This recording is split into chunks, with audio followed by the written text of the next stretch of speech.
President Trump kills the Iran deal. The West Virginia primary ends Don Blankenship's wild hopes. And Michael Cohen could be even more hot water. I'm Ben Shapiro. This is The Ben Shapiro Show. A lot of news breaking yesterday and today, and we'll go through all of it. First, however, I want to say thanks to our sponsors over at FilterBuy. So when's the last time you checked the filters in your central air system? I know, sexy stuff. You go home and you think, man, what I could really go for right now is checking my air filters. But here's the problem.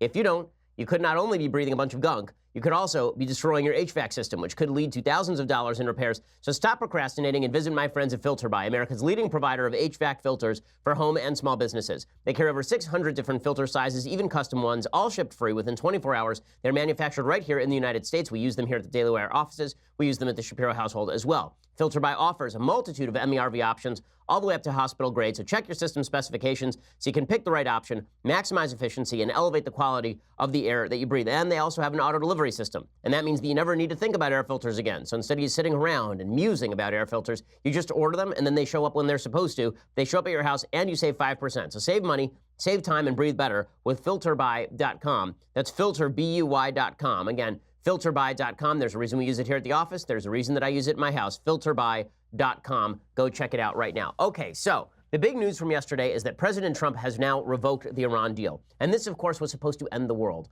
All of human life would be ended by President Trump pulling out of one of the crappier deals of all time. And we'll go through the Obama team's wild dismay at all of this.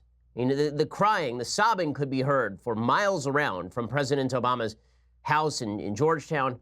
And My Leftist Tears Tumblr just started filling up right to the top magically. It just started filling up because of the leftist tears that were happening because of President Trump revoking the Iran deal. A strong move by President Trump, a correct move by President Trump. Here was President Trump, what it looked like yesterday, what it sounded like when he was revoking the Iran deal.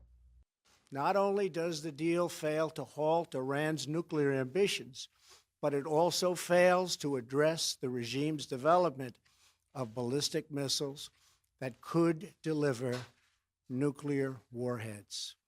The Iran deal is defective at its core. If we do nothing, we know exactly what will happen. In just a short period of time, the world's leading state sponsor of terror will be on the cusp of acquiring the world's most dangerous weapons.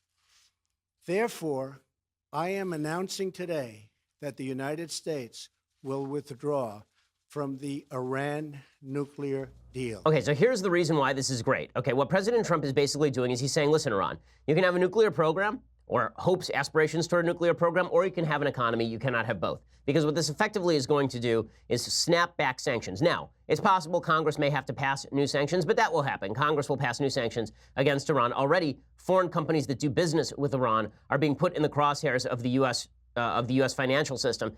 The companies like Boeing that have just signed major contracts with Iran, those contracts are going to have to be revoked as well. They should be. Iran has been using billions of dollars provided to them by the United States in order to pursue terrorism around the world. Iran has been using all that money to build up its nuclear program, their missile program more specifically. Their nuclear program has sort of been on hold, but they've maintained all of their technology, and they were just going to relaunch that as soon as the deadline was up, which was going to happen in 2025 anyway. So Iran has been, they've built up their military, I believe, 40% since the Iran deal, all despite a massive decline in their economy. All of which goes to show that these were not a bunch of moderates. The lie that we were sold by the Obama administration is that there were a bunch of moderates in Iran. And if we could just reach out to those moderates in the Iranian administration, and if we could give them something, like money, if we could just give them money, then maybe they would be emboldened to make friends with us. Maybe they would become friendly. Maybe they would stop everything they've been doing with this nuclear program. And this is the lie that the Obama administration sold. And it was a lie. Ben Rhodes admitted as much. He admitted there are no moderates in the Iranian administration. Hassan Rouhani is not a moderate. And the fact that the Obama administration lied about it allowed the deal to go through. Well, Obama told a bunch of lies about this yesterday. He was very upset because his signal foreign policy achievement, really his only foreign policy achievement, was this Iran deal. And here is what he said. He said, the reality is clear. The JCPOA is working. That is a view shared by our European allies, independent experts, and the current U.S. Secretary of Defense.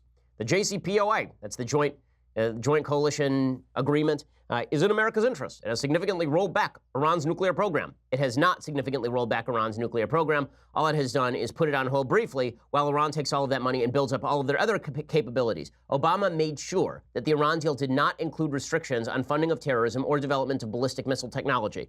Those are the two technologies that, when hooked up to the bomb, boom, you have a nuclear weapon and at least two delivery mechanisms, ballistic missiles and terrorist groups funded by Iran. Obama then added that some of the countries of Europe have signed on to the deal in the belief that the Iranians can be trusted, quote, walking away from the JCPOA turns our back on America's closest allies, and an agreement that our country's leading diplomats, scientists, and intelligence professionals negotiated. Okay, first of all, no one liked the deal when it was signed. The polls showed Americans did not like the Iran deal when it was signed. He could not get a majority of Congress to approve his deal. This was not a treaty because he could not get 60 senators to approve of the JCPOA. As for the notion that the Iran deal's abandonment turns our back on American allies, that's kind of weird because it seems like all of our allies in the region, like our actual allies in the region, are pretty excited that we're walking away from the deal. Here, for example, is Benjamin Netanyahu, the Prime Minister of Israel. Here was his response to the announcement. Israel fully supports President Trump's bold decision today to reject the disastrous nuclear deal with the terrorist regime in Tehran. Israel has opposed the nuclear deal from the start because we said that rather than blocking Iran's path to a bomb, the deal actually paves Iran's path to an entire arsenal of nuclear bombs, and this within a few years' time. Okay, and this, of course, is exactly true. By the way, it's not just Israel who supports Trump's move here. Saudi Arabia supports Trump's move here. The UAE supports Trump's move here. Egypt will support Trump's move here. Jordan will support Trump's move here. Obama built an anti-Iranian alliance because he was so pro-Iran.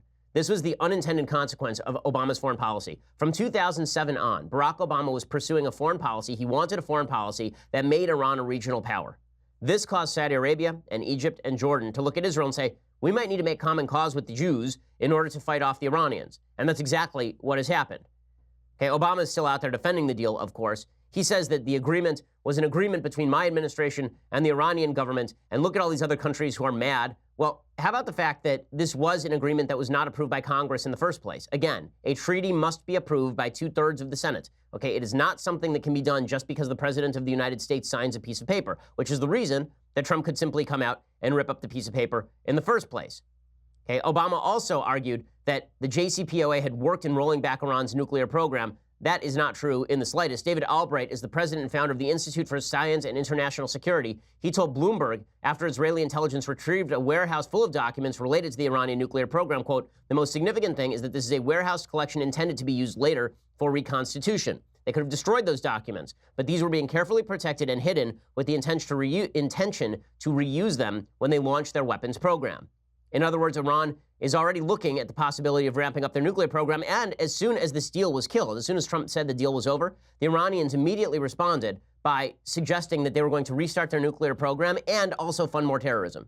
So that sort of gives the lie to the idea these were a bunch of moderates who had been emboldened by Trump. If they're really moderates, then what you would have expected is that Trump kills the deal and they say, oh, well, that's really terrible. You know, I really think that we should get rid of our nuclear program anyway because we're moderate. Let's reach out to the Trump administration, rather, and let's try to cut a new deal with the Trump administration. Instead, they said, nope, you know what, going to ramp that nuclear program right back up. Here was their actual response. Okay, this is clip 13. Here's their actual response of Iranian members of parliament, which is a shadow parliament, doesn't really exist anyway, burning a U.S. flag on the floor of the Iranian parliament and chanting death to America in Farsi. And what you're watching here, what you're hearing, is the sound of them trying to use a lighter to light a flag, and then they're chanting death to America. The entire parliament chanting death to America. Okay, so number one, as Ben Domenech points out, they are garbage with lighters. They just don't know how they work, apparently, in the Iranian parliament. But second of all, these were the moderates, right? These are the people in parliament. These were the people that Obama supposedly wanted to elevate to power. Pretty amazing. Pretty amazing. So, you know, again, these are the folks that we are supposed to trust with all this. But Obama thinks that they are trustworthy. He thinks they're great. He says that Iran is complying with the agreement. He says that the U.S. intelligence community has continued to find that Iran is meeting its responsibilities under the deal. Again, the point being that the deal itself was so fatally flawed that Iran could fund Hezbollah, Iran could fund Hamas, Iran could fund Al-Qaeda, Iran could develop intercontinental ballistic missiles. None of that would have violated the deal because Obama signed a garbage deal because Obama was a garbage president. Okay, finally, Obama argues that the JCPOA does not expire. Here's just a lie. He says, the prohibition on Iran of obtaining a nuclear weapon is permanent. Some of the most important and intrusive inspections codified by the JCPOA are permanent. Even as some provisions in the JCPOA do become less strict with time, this won't happen until 10, 15, 20, 25 years into the deal. Yeah, except that that's a complete lie. Everybody knows that as soon as this deal is up in 10 years, which really means in 8 years at this point, Iran was going to rush to build a nuclear weapon. And again, they say that that's exactly what they are going to do right now. It's not just Barack Obama making these idiotic claims. It's also members of his administration. The Pod Save Tehran crowd is very upset about all of this. All the people over at Pod Save America. I've invited people from Pod Save America on this program before, by the way.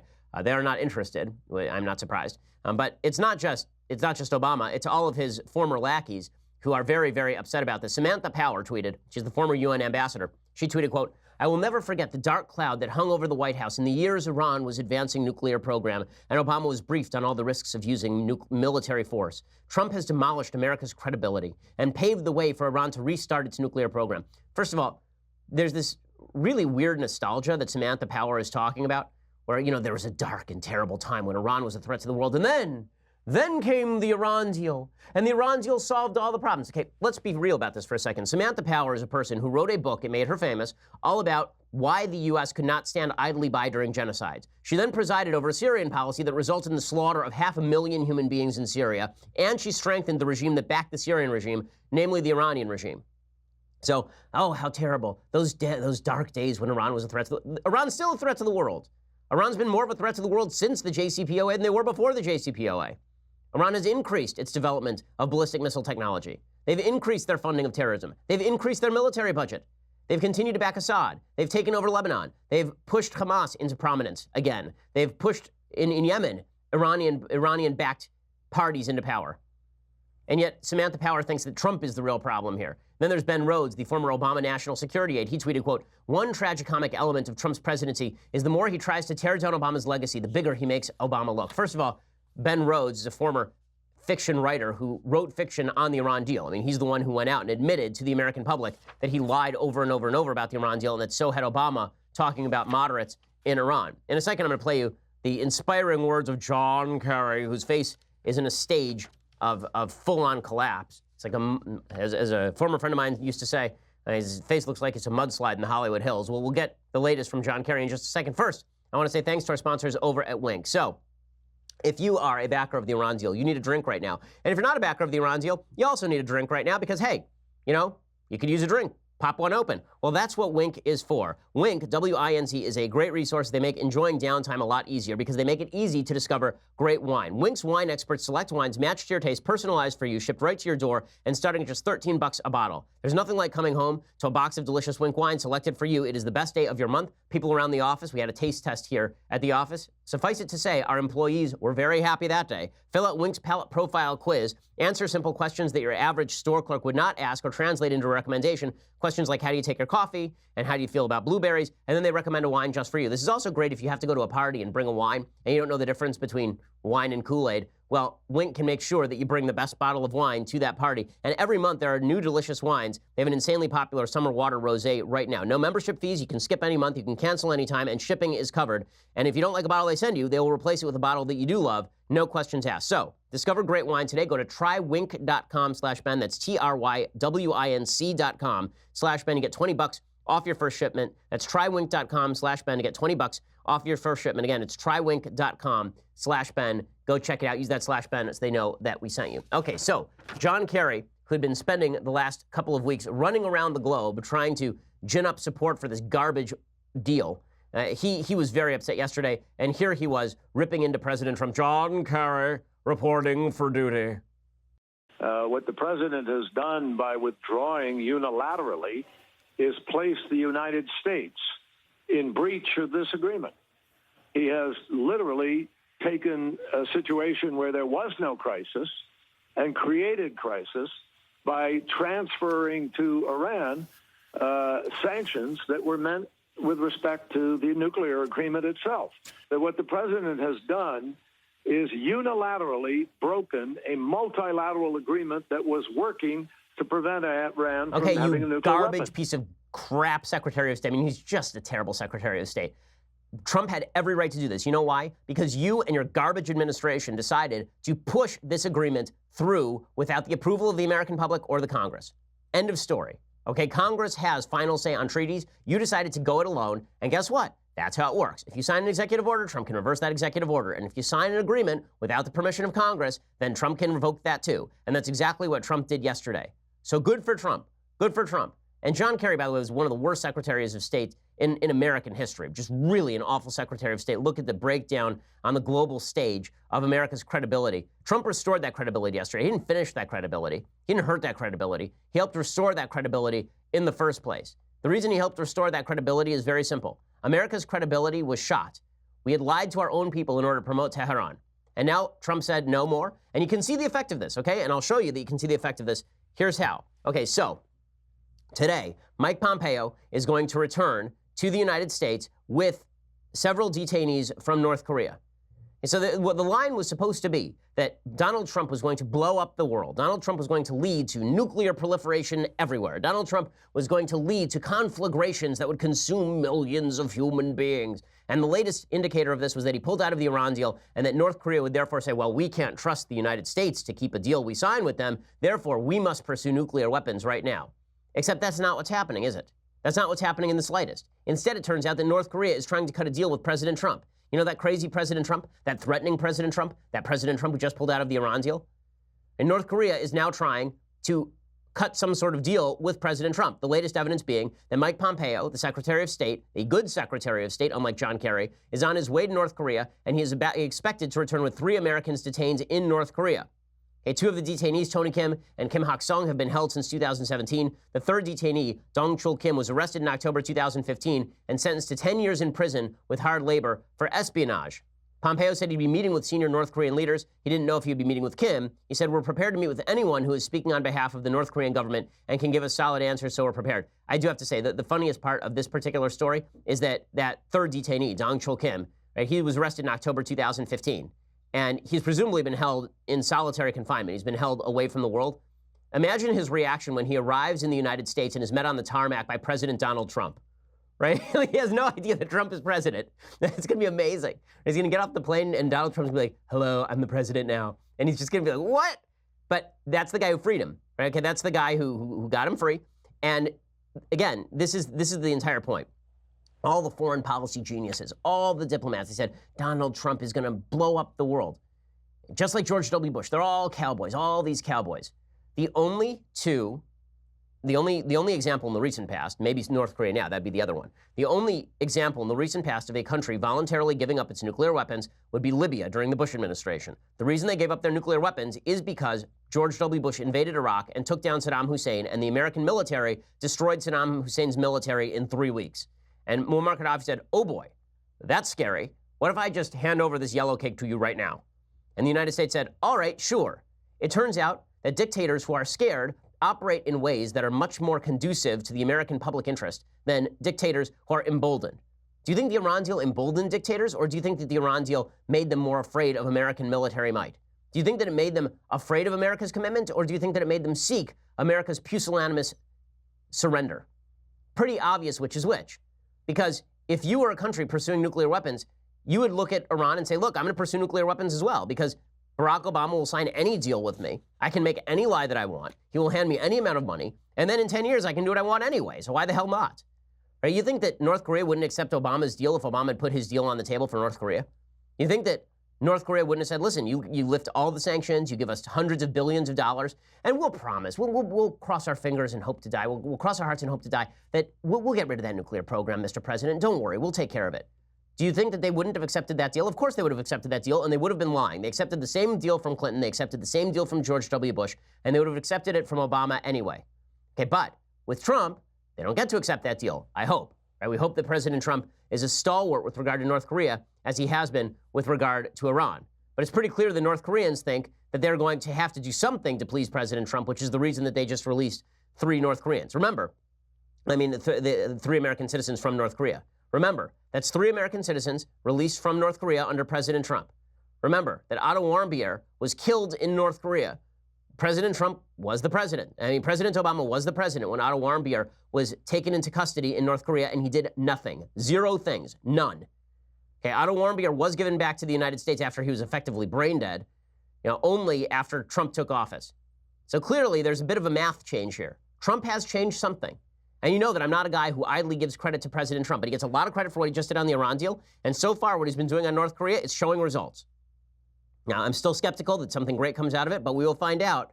At least his strategy is a lot better than President Obama's. I'm going to surrender at the first available opportunity to anyone who shows adverse interest to the United States. Okay, meanwhile, last night in West Virginia, there was a primary. And that primary in West Virginia was, shall we say, amusing. There was a guy named Don Blankenship. And Don Blankenship, you shall recall, was this crazed mine owner who just, his probation literally ended the day of the election. So he'd been on probation. The reason he'd been on probation is because there was a mine collapse in which he was found negligent and he had to do prison time. So that was pretty great.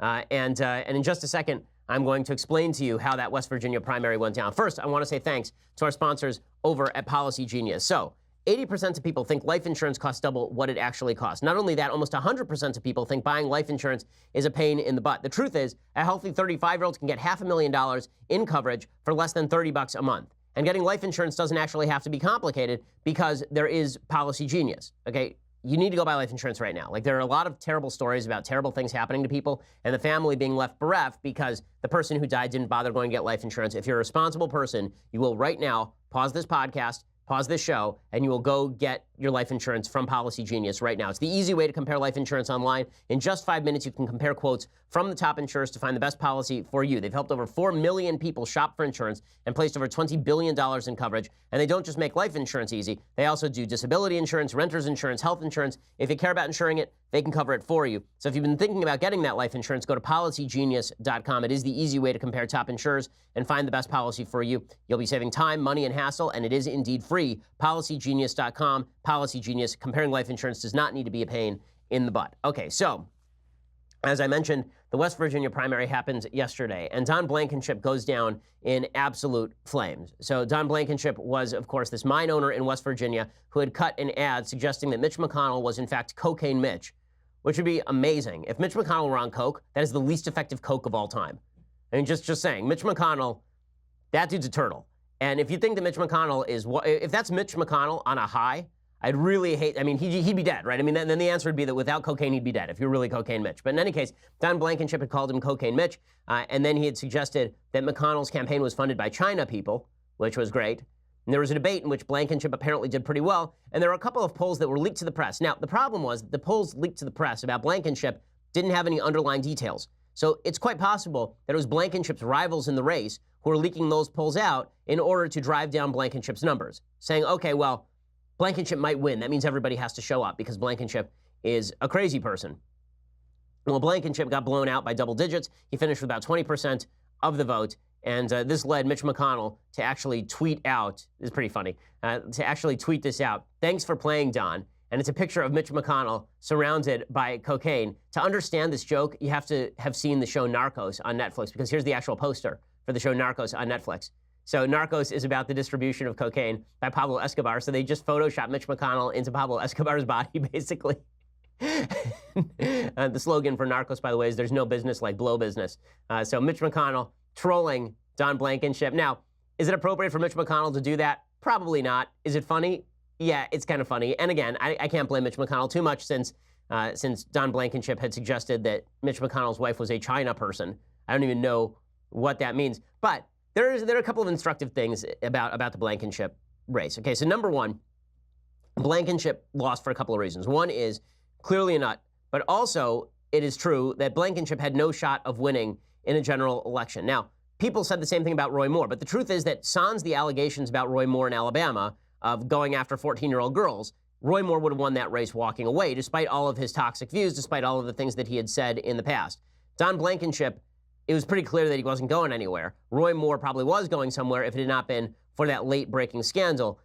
You know, so Blankenship, let's put it this way, the Republican primary voter has not suddenly rediscovered moderation or sober republicanism. It's just that the Republican primary voter still understands that there are some candidates who are bound to lose because they're just too crazy for school. Okay, Roy Moore apparently does not break that barrier, but Don Blankenship did. Now, what is also hilarious is there's this one guy, and I have to analyze what he had to say. He's a West Virginia guy. His relatives died in the Blankenship mine disaster, and he said that he voted for Don Blankenship anyway.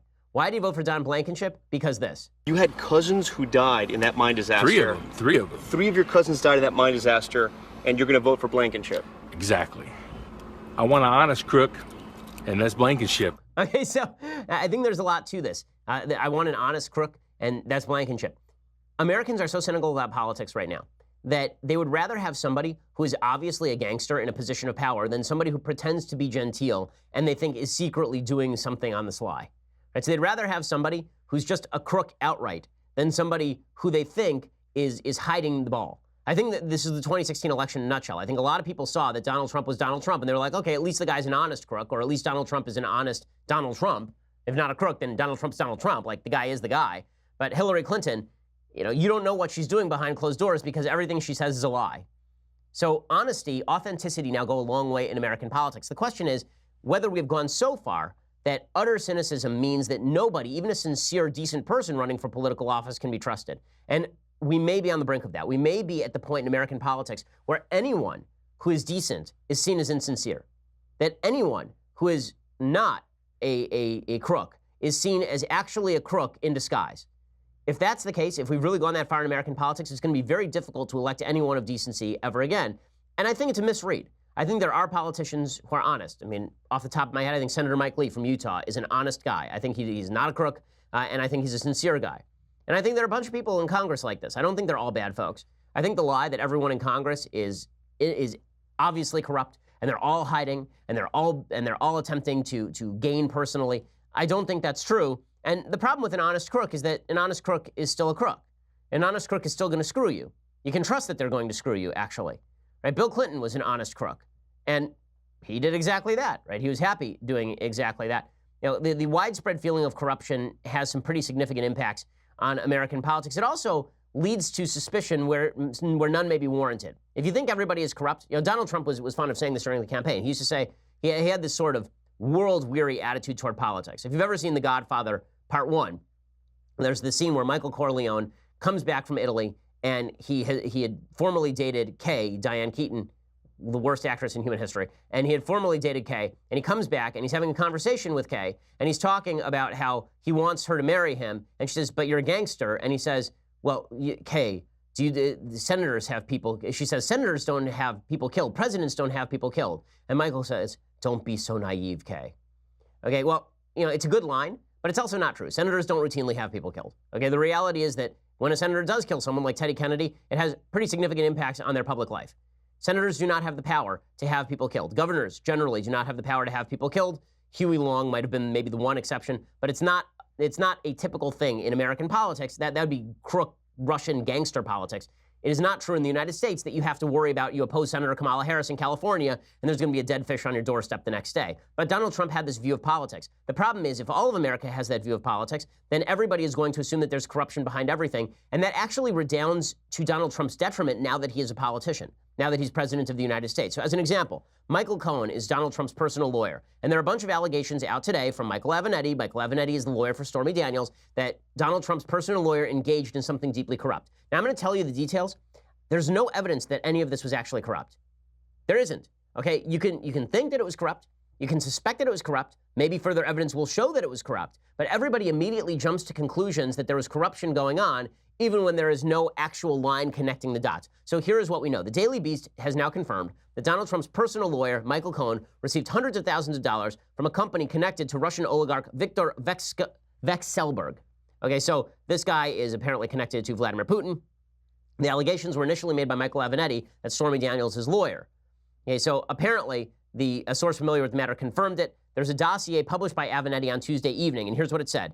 Vekselberg and his cousin, Mr. Andrew Intrater, routed 8 payments to Mr. Cohen through a company called Columbus Nova LLC, beginning in January 2017 and continuing until at least August 2017. The funds, Avenatti suggested, may have been used to reimburse Cohen for the $130,000 payment made to Stormy Daniels in exchange for her silence about an alleged affair with Trump. Now, that's a dot that has not been connected. Okay, so there are a couple of dots here that have not been connected. One, is this group Columbus Nova LLC a Russian front group? And two, were they paying Michael Cohen so that Michael Cohen would pay off Donald Trump's bills? Right? Was it a bribe to Donald Trump essentially from a Russian source? We have 3 separate dots, and there are no lines connecting any of these dots. So you have dot number 1. which is that there was a payment that was made by a company to Michael Cohen. Dot number 2 is that that company supposedly had to do with the Russians. And dot number 3 is that that money was used to pay off Stormy Daniels. But there's no actual lines connecting these dots, right? Because the only facts that we do know is that Michael Cohen got $500,000 from this company, Columbus Nova LLC. We don't have any of the other information confirmed, none of it. Okay, there's a serious ongoing debate over whether that company actually is a Russian front group or not, because Intrader was a donor to the RNC. In June 2017, Intrader donated $35,000 to a joint fundraising committee for the RNC and Trump's re-election campaign. He also gave $250,000 to Trump's inaugural committee. So Intrader and Vexelberg have been active participants in the U.S. technology and media sectors. So here's an example. Columbus Nova Technology Partners. They were the first and only outside investor in Gawker Media. Columbus also backed the record label of former Def Jam boss Leor Cohen, invested in the streaming music pioneer Rhapsody, and put money behind a gig economy site, a genetic risk firm, and a company called Tomfoolery Incorporated. So this is an actual company, okay? It's not just a cutout that is being used by the Russians. And Columbus Nova lawyer Richard Owens of Latham & Watkins, which is a highly respected law firm, insisted that Vexelberg did not have a controlling interest in the firm. Quote, reports today that Victor Vexelberg used Columbus Nova as a conduit for payments to Michael Cohen are false. The claim that Victor Vexelberg was involved in or provided any funding for Columbus Nova's engagement of Michael Cohen is patently untrue. Neither Vexelberg nor anyone else outside of Columbus Nova was involved in the decision to hire Cohen or provided funding for his engagement. Columbus Nova's own website until Tuesday night said that the company was the U.S. investment vehicle for the Renova Group, which is Vexelberg's asset management firm. But it is a U.S. investment vehicle for the Renova Group. It doesn't mean that they don't have other money coming in. Right, the site also noted that Intrader is a former director and current member of the executive board of Renova. Apparently, the page of the site was removed Wednesday morning. So it's possible that Avenetti's theory is correct. Vexelberg was recently questioned by federal agents working with Robert Mueller, by the way.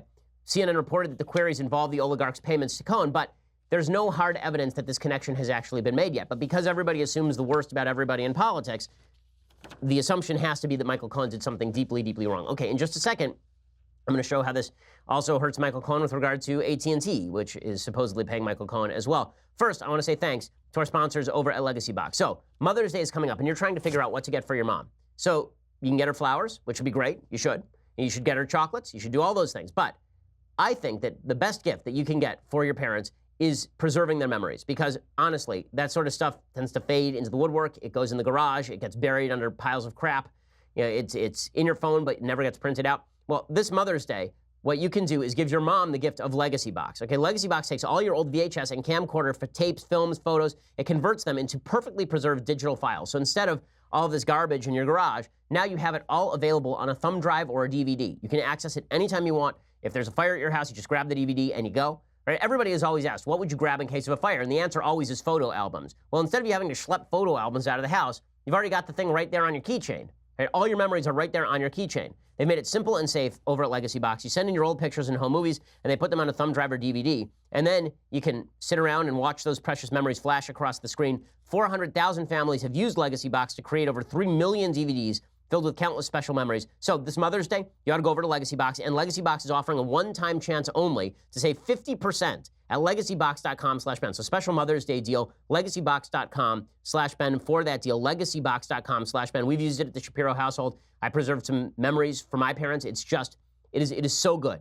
I mean, there really is nothing like it, I think, in terms of something you can do for your parents. And Mother's Day is a perfect time to do it. So check it out, legacybox.com/Ben. Send all of your old materials there, and they send you back the DVD or the thumb drive. It's just fantastic. Okay, so before I go any further on the Michael Cohen latest, first, you're going to have to go over to Facebook. You're going to have to go over to Daily Wire, rather. So for $9.99 a month, you get the rest of this show live, the rest of Michael Knowles' show live. Apparently, Michael was on fire yesterday. Not because I set him on fire, but apparently because he did a really good show yesterday, so you should go check it out. And by the way, you also can ask Michael questions, because the conversation is coming up on Tuesday, May 15th. So Michael's going to sit there for an hour, answer your questions at 2:30 p.m. Pacific, 5:30 p.m. Eastern, and I don't know why you'd think he has answers, but if you think he does, then you can go check it out, and you can ask him questions live, but only if you are a subscriber. The way it works is you can watch it live at YouTube or at Facebook, but you can only ask a question if you subscribe. To ask questions as a subscriber, you go over to dailywire.com, and then you go over to the page where you would watch a show, and you just type it into the chat box, and Alicia Krause will sit there and curate the questions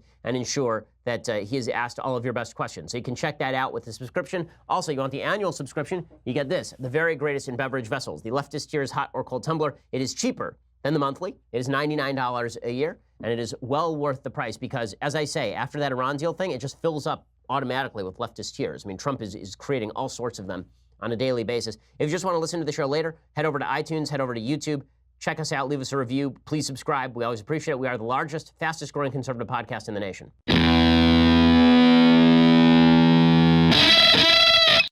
So as I say, there's a lot of speculation going on with regard to Michael Cohen and this payment from a supposed Russian source.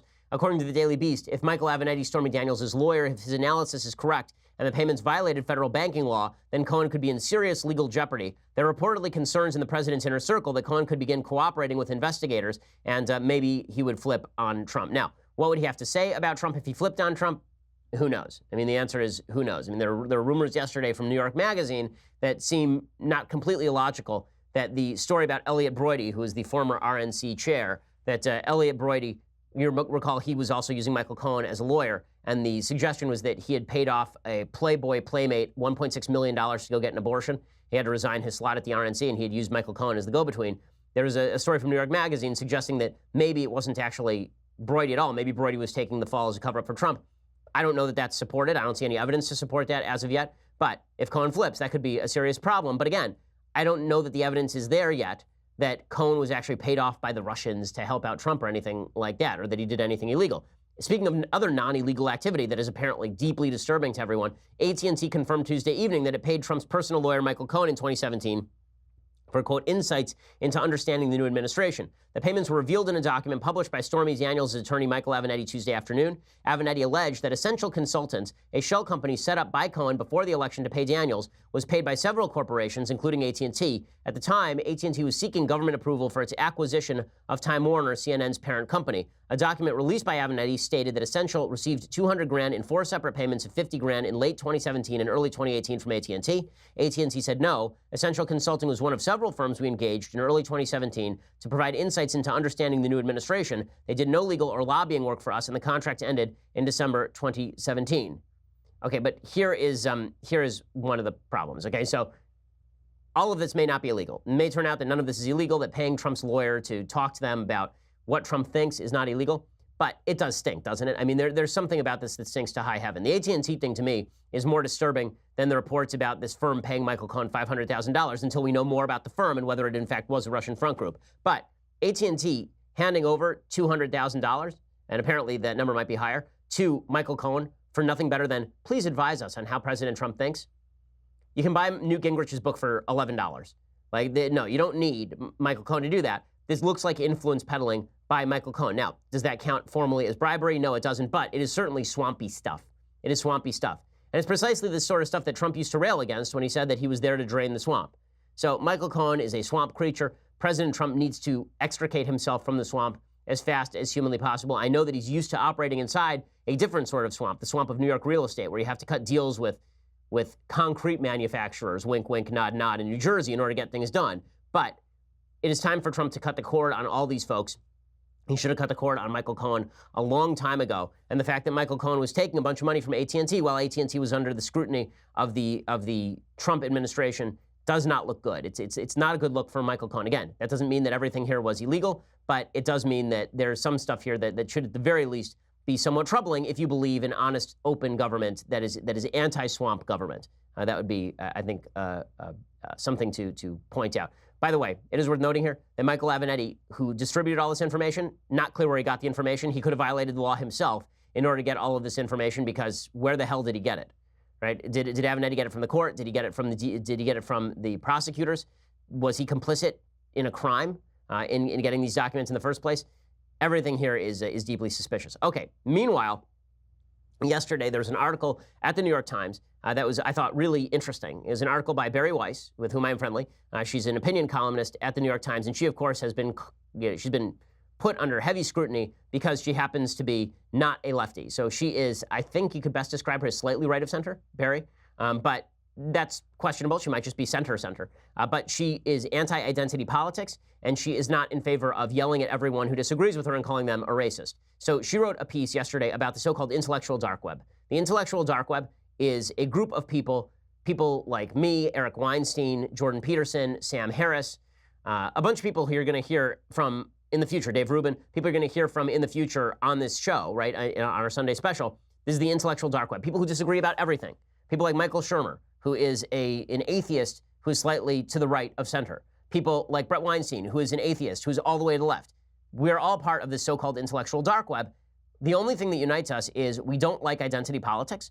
We want to have conversations with each other. We don't want conversations shut down by calls of racism, sexism, bigotry, homophobia. We are not racist, sexist, bigots, or homophobes, by the way. And we are tired of all conversation being stifled by this. So Barry wrote a long piece about this. And this was her entire point, is that this intellectual dark web exists out there. Again, the term was coined by Eric Weinstein, who's a former Harvard mathematician. So this led to Barry appearing on MSNBC. And on MSNBC, she got into a conversation with one of the guests, and this guest happens to be a professor at Princeton. Okay, this professor at Princeton is a chair of African American Studies. He's Eddie Glaude Jr. And Barry starts talking about all the various members of the intellectual dark web, and listen to how Eddie Glaude responds. You wonder why the audience for shows like mine, shows like Sam, shows like Jordan's, why the audience is increasing? It's because if you keep calling everyone you disagree with racially biased and racially motivated, a bunch of people are going to turn off. And they're going to instead turn to people who are honest about issues.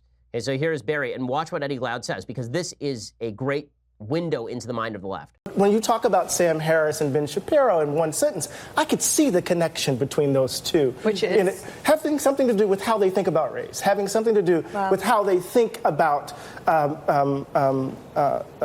diversity in the country and the ways in which that diversity is talked about, right? The way in which they think about political correctness. I could see the way that... Yeah, they're anti-identity politics, right, for sure. And identity politics is a phrase that kind of is a red herring. Identity politics is just simply questions of justice, right? No, I don't think so. No, absolutely. So is the question, is it... That's not how I think about it. Okay, well, let me help you think about it then. So if it's the case... Okay. If it's the case... Wait, hold on a second. Here, right here. No, I got to step in. Eddie, you have just made Barry Weiss's point that you disagree with the way Barry Weiss views the world, so you're going to help her view the world more the way you view the world. The entire purpose of the exercise is to have honest conversations with people and to not question their morality or their wisdom just because they don't view the world exactly the same way that you do. That's not what I was... This is the way that people think who do not want to have a conversation.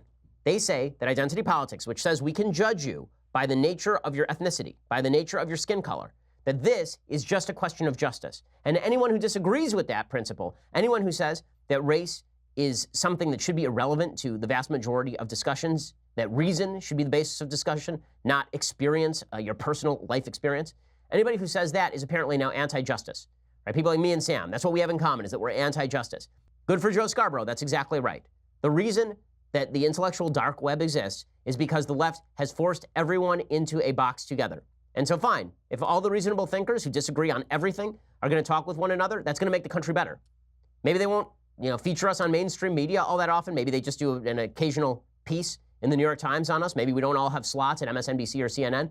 But I do think that what's happening is changing the country, and I think it's making a very, very big difference. Okay, time for some things I like and some things I hate, and then we'll get to a bit of Bible talk, renewed Bible talk. Yay. Okay, so things that I like. So I think it was yesterday, I talked about this awful video of a black dude who was knocking a Jewish kid. It wasn't in Crown Heights. I guess it was in Williamsburg, New York. It was a Hasidic kid, and the kid had a kind of odd haircut. He was kind of close shaven on top, and then he had the side locks coming down, and he was wearing a yarmulke, and the kid may have been 3 years old, and this black guy was mocking the kid. And I ripped into the black guy. I said, this is just inappropriate.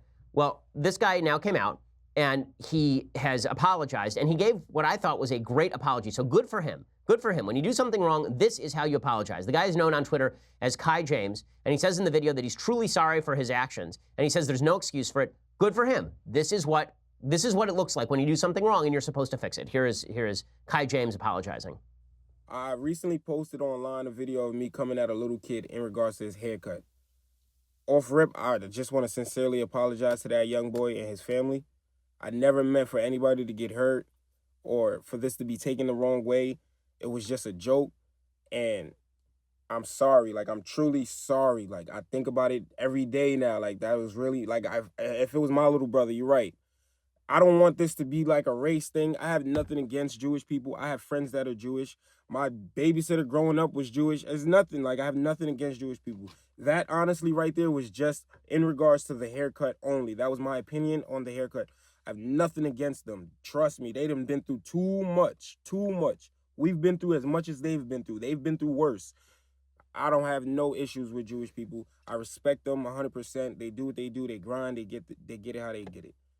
But right there, that was just me being real immature. That was one of the most immature videos I probably ever recorded, posted online. Okay, good for him. Okay, this is what an apology looks like, and that's good. And apology accepted. Like, he knows he wasn't supposed to do that. He knows it was egregious. And you got to give a guy credit when he recognizes that he did something wrong. Hopefully that's something we can all take to heart. Okay, time for a thing I hate.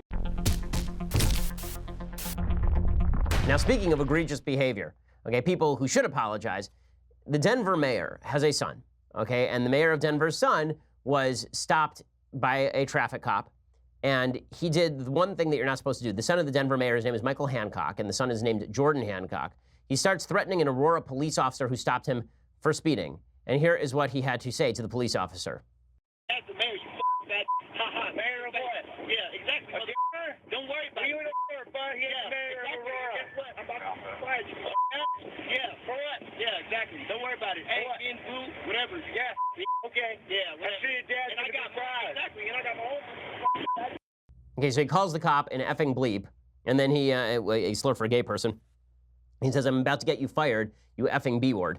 So here's Mayor Hancock's office in a statement, quote, "We addressed this matter with Jordan and he has apologized to the officer. While we do not support nor condone his inexcusable actions and words during this traffic stop, we love our son dearly and support him." What is that last sentence supposed to mean? Like, we love our son and support him in what? Calling a cop an F word? Like, what? Okay, how about this? How about our son acted like a jerk. He apologized as well he should. He's in timeout. How about that?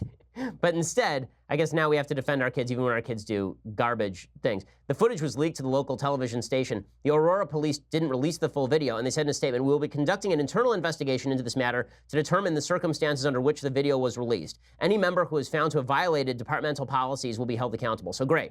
Now the police are going to investigate the cop for releasing the video, but the kid is going to go completely free, no problem, for cursing out a cop this way during a traffic stop, for abusing a cop this way. Just wonderful. Yeah, our standards aren't dropping at all in this country. Okay, time for a bit of Bible talk. So I've decided that, we went through, about 6 months ago, we finished up going through the entire 5 books of Moses, parsha by parsha. Every week, the Jews read a portion of the Bible, of the Old Testament, and we went through the 5 books of Moses. So I've decided that it's time to start going through the prophets and the writings. So we'll start with chapter 1 of the book of Joshua. So as you recall, when last we left our story, Moses had died on top of a mountain, and the Jews were about to enter the land of Israel. They were looking for a new leader, and Joshua was appointed by God. He, of course, was Moses' right-hand man, which is interesting, of course, because Moses actually had a couple of sons, and they were passed over.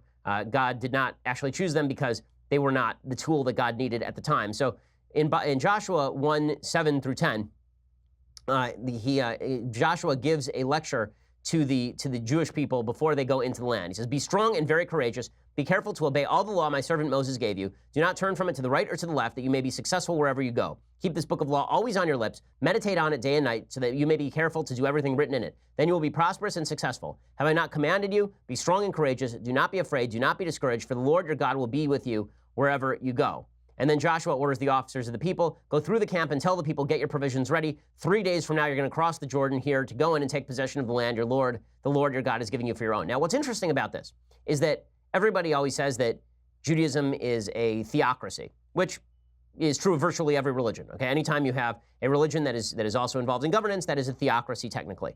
But this is more like a constitutional monarchy. So the monarchy in Judaism doesn't arise until King Saul, which is significantly later than this portion of time. There's a whole book of Judges in which there's essentially a rotating cast of leaders who are put into power. But the one thing that is true, and this is true even when there is a king in Israel, is that those people are held to the standard. They're held to the standard of the Bible, right? They're held to God's moral standard. So it was not an absolute dictatorship. It was more of a constitutional monarchy than anything else. And Joshua, who is the leader of the Jewish people there, is held to the same standard, the law above all else. Okay, and that concept of the law above all else, including the power of the leaders to change the law, is a unique one in the history of Western civilization and has significant ramifications all the way down to our own day, when there are people who say that the law should be shifted to accommodate particularly powerful people as opposed to the law ruling people and not man. Okay, we'll be back here tomorrow with much more. I'm Ben Shapiro. This is The Ben Shapiro Show. The Ben Shapiro Show is produced by Mathis Glover, executive producer Jeremy Boring, senior producer Jonathan Hay. Our technical producer is Austin Stevens, edited by Alex Zingaro. Audio is mixed by Mike Coromina. Hair and makeup is by Jesua Alvera. The Ben Shapiro Show is a Daily Wire Forward Publishing production. Copyright Forward Publishing 2018.